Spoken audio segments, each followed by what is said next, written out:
technology that's supposed to keep you safe didn't work last week. What caused the problem and what's being done to fix it? Two men from Haiti brought a new convenience store to Elon, along with their unique talents and stories. I was just stunned. How one disease changed her life forever. I'm Sophie Nielsen-Kolding. And I'm Ben Rumsenton. Phoenix 14 News starts right now.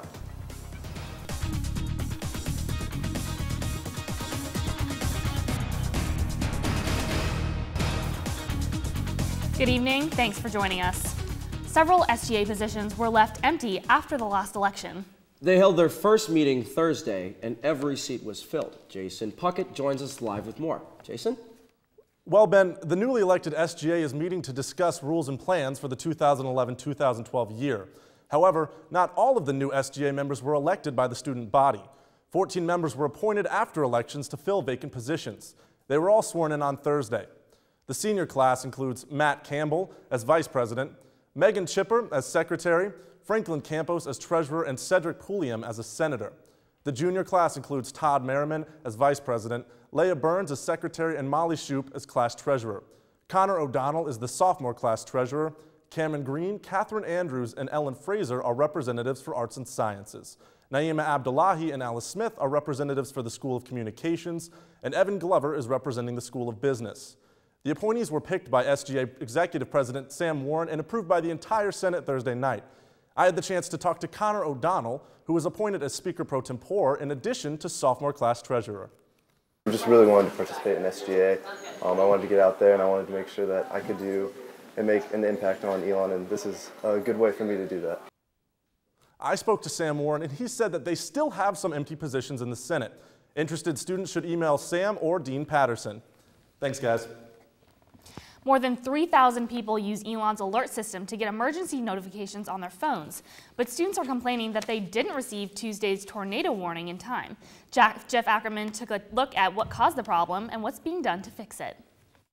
Freshman Elizabeth Farris receives emergency alerts on her phone through emails and text messages. I always have my phone with me and I'm not always checking my email. But last week, when alerts about a nearby tornado were sent out, she didn't get hers until several hours later. It was freaky because then I woke up and I didn't get the message on time, and it was like move away from the window and go to an interior room, and my bed's right next to a window. Farris isn't the only one who noticed the problem. It also caught Smith Jackson's attention. We wouldn't have these sophisticated systems if we did not think it was important to alert students, in this case, to take cover. E-alerts allow students to receive emergency notifications on their phones. The website says it's one of the quickest ways to receive critical notifications about safety, but that wasn't true in this case. If students checked their email on a computer at 3:30, they would have seen the email from Smith Jackson. But the problem here is that many students check their emails on their phones now, and a lot of phone carriers did not receive the emails on time. Vice President of Technology Chris Fulkerson noticed the problem too. A lot of us got it instantaneously. It woke me up. A lot of people didn't. And when we started hearing that in the morning that they were delayed, we contacted our vendor. And OmniAlert, the notification system, responded back, saying their message alert was sent out immediately, but the problem was caused by the major cell phone carriers. Customers who switched their network but kept the same phone number experienced a delay in receiving the alert. Fulkerson says the school is taking steps to prevent this from happening again. And what this has told us is we need to do a test once a semester. Jeff Ackerman, Phoenix 14 News Tonight. Smith Jackson sent an email yesterday encouraging students to re-register for the e-alerts. The service resets every 2 years and students can register for it online. Phoenix 14 News first brought you questions surrounding the Elon Athletics Department's policy on handling players who have suffered concussions. Last week we told you that the department had failed to make anyone available for comment and that they were also unable to produce documents outlining student safety. Since we first brought you this story, the department provided us with a copy of their concussion management plan, which they are required to keep by the NCAA.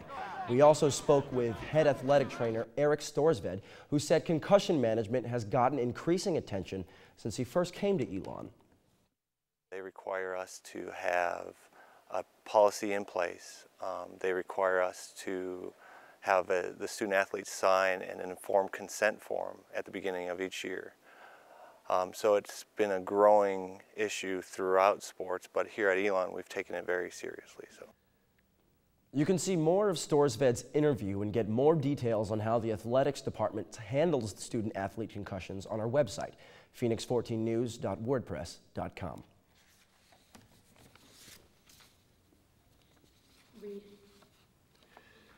Elon's spring convocation brought big names to campus. NBC's Brian Williams moderated a panel including CNN analyst David Gergen, former U.S. Comptroller General David Walker, president of Rensselaer Polytechnic Institute Shirley Ann Jackson, founder and president of Interfaith Youth Board Ibu Patel, and co-founder of Knowledge's Power program David Levin. The panelists spoke to the topic of "We Can Be Better, Courageous Voices Confront Our Greatest Challenges." NBC nightly news anchor Brian Williams wrapped up his visit to Elon with a question and answer session Friday morning. He talked about journalism, his career, and reporting from dangerous places.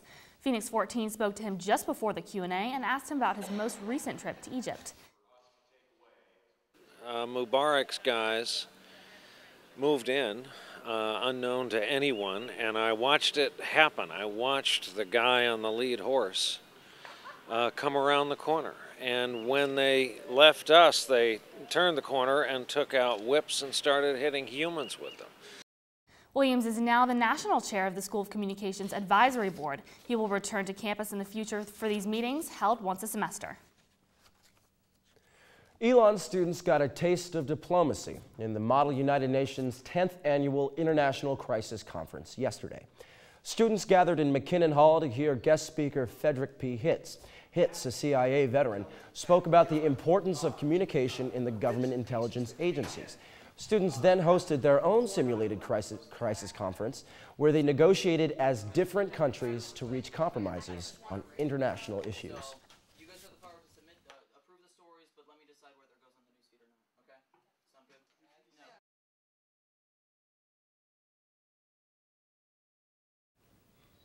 No. If you drove around Burlington today, you may have noticed some road work going on. Parts of South Church Street are closed as new decorative stamped crosswalks are installed. The construction affects 4 intersections: Moorhead Street at South Church Street, Maple Avenue at South Church Street, Davis Street at South Church Street, and Front Street at South Church Street. These locations are closed from 8:30 a.m. to 4 p.m. every day. It'll take at least 4 weeks before the work is finished. There are signs of construction all around campus, with some projects nearing completion. Last year at this time, the new Greek houses looked like this, only a floor plan. Today, the construction is nearly finished, and they look like this. Building Q is the closest to being completed. Each house will hold up to 13 students in a combination of singles and doubles with suite-style bathrooms. The common room and porch of these new houses are slightly larger than those in the older Greek houses. All 5 new Greek houses are expected to be completed in July.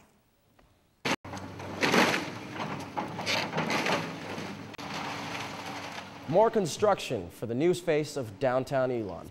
The parish house was demolished today to make room for a fellowship building in the Elon Community Church. The new structure will expand the church by more than 1,000 square feet to include a new banquet hall, kitchen, and classrooms. Construction is set to begin May 1st.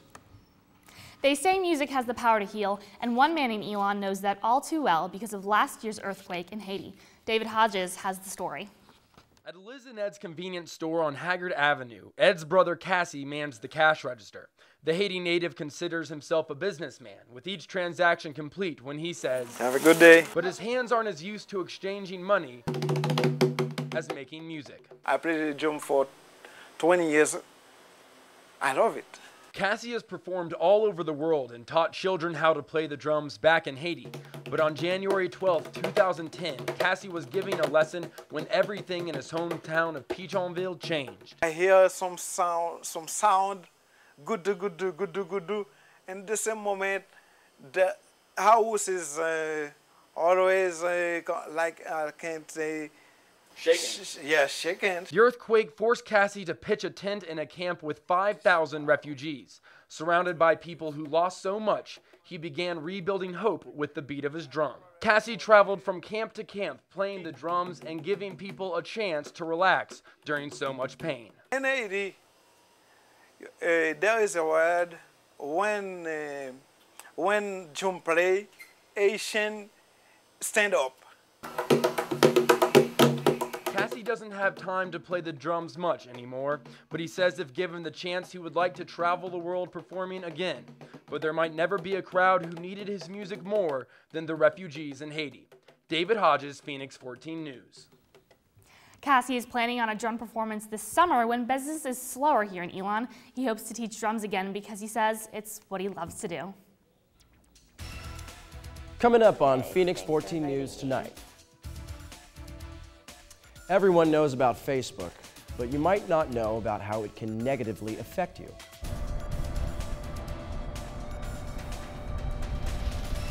It ended up being a beautiful day today, but nice weather means allergies are kicking in. I'll have more later in weather. And one member of the Phoenix baseball team has faced plenty of tough batters, but also something much worse. I'll tell you the story of how one player continues to stay strong after what he went through just a few years ago. That's coming up later in sports. Hey guys, this is Brian Williams, NBC Nightly News, and you are watching Phoenix 14 News. Doctors are warning teenagers about a new condition involving a popular social media website. Phoenix 14's Joe Bruno has more. Joe? Ben, if students aren't careful, spending time on Facebook could lead to a disorder known as Facebook depression. I spoke with one Elon student who knows from experience that it's something to take seriously. Type, click, share. That's how millions of Facebook users share parts of their everyday lives with their friends. But doctors warn that troubled teens who obsess over Facebook may be at risk for Facebook depression. I was obsessed with knowing what was happening at all times. And Elon isn't immune from Facebook depression. First-year student Diane Bowie says she often felt lonely seeing her friends have fun without her. Personally, it hurts more, but I feel like to everybody else, they don't really notice it.